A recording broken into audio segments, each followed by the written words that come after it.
On 18th July, we had a long conversation about how our life is going to be the next 50 years. आज हम बात करेंगे एक शहादत की कहानी। हम बात करेंगे दो प्रेमी की कहानी। शहीद कैप्टन अंशुमन और पत्नी स्मृति की कहानी को आप सभी लोग जानते होंगे। शहीद कैप्टन अंशुमन और पत्नी स्मृति की तस्वीर सोशल मीडिया पर देखकर हर किसी की भावना अंदर ही अंदर शोर मचाने के लिए काफी है। कॉलेज का प्यार, शादी और फिर एक पल में सब कुछ बिखरता हुआ देख पाना यूं आसान नहीं होता।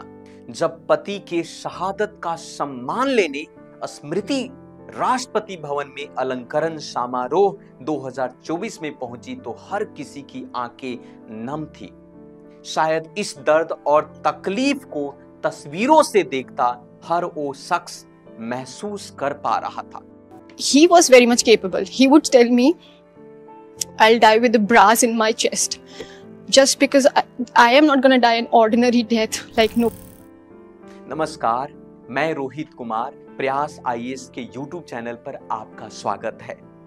कैप्टन से प्यार और फिर 8 सालों के बाद शादी की कहानी बताते हुए स्मृति के चेहरे पर मुस्कान थी। शायद वो मुस्कान उसी दौर को बयां कर रही थी जब वो दोनों साथ और खुश थे। उन्होंने बातों में स्वीकार किया कि कॉलेज के पहले दिन दोनों का मिलना लव एट फर्स्ट साइट था। दोनों ही इंजीनियरिंग कॉलेज में मिले, लेकिन बाद में कैप्टन ने मेडिकल में भी सिलेक्शन हो जाने के कारण वहां एडमिशन ले लिया।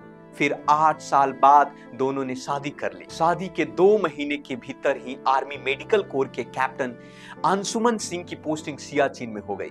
स्मृति ने बताया कि पोस्टिंग के दौरान ही कैप्टन और स्मृति की 18 जुलाई को आगे के 50 सालों के बारे में खूब सारी बातें हुई। अगले 50 सालों की उनकी जिंदगी कैसी हो सकती है। दोनों ने अपने खूबसूरत आशियाने, बच्चों से लेकर हर उस पल की बातों में ही सपने संयोए।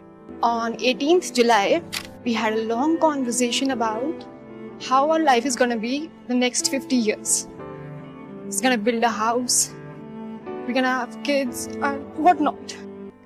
वो जो करना चाहते थे उन सारे सपनों को सपनों के साथ संयोया, लेकिन अगली सुबह आई एक कॉल ने सपनों के उस सुंदर महल को ढा दिया। 7-8 घंटे तक तो ऐसा हुआ जैसे मानो उनके पैरों तले जमीन खिसक गई हो। लेकिन कहते हैं ना कि नियति को जो मंजूर है वो होकर ही रहता है। मैं उस कहानी को बताना चाहता हूं कि आखिर में उस रात क्या हुआ था सियाचिन में हाड़ कपा देने वाली ठंड से सुरक्षा के लिए टैंकरों और बंकरों में आग जलाया गया था।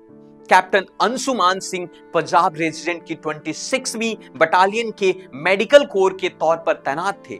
19 जुलाई को वो तारीख जब बंकर में आग लग गई। चल रही तेज सर्द हवाओं के कारण आग की लपटें बंकर में और बढ़ती चली गई। कैप्टन ने 3 परिवारों की सुरक्षा के लिए जान की परवाह किए बिना आग में कूदकर उन सभी को बचा लिया।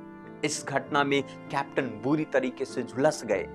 गंभीर हालत में उन्हें अस्पताल ले जाया गया, जहां इलाज के दौरान उनकी मौत हो गई। पत्नी से बातों में कैप्टन अंशुमन कहा करते थे, He was very much capable. He would tell me, I'll die with a brass in my chest. Just because I am not going to die an ordinary death like nobody would. मैं यूं ही नहीं मर जाऊंगा और ना ही इस दुनिया से मेरी विदाई सामान्य होगी। स्मृति ने कहा कि मानो अंशुमान की बात सच हो गई। उन्होंने 3 आर्मी परिवार को सुरक्षित कर दिया। अपनी जान देकर उन्होंने बंकर से दूसरे सैनिकों को सुरक्षित बाहर निकाला। धीरे धीरे नियति का ये फैसला अब स्मृति ने स्वीकार कर ली है और कैप्टन की शहादत पर वो गर्व महसूस करते। हम भारतवासी ईश्वर से प्रार्थना करेंगे कि कैप्टन जहां पर भी हो उनकी आत्मा की शांति मिले। धन्यवाद।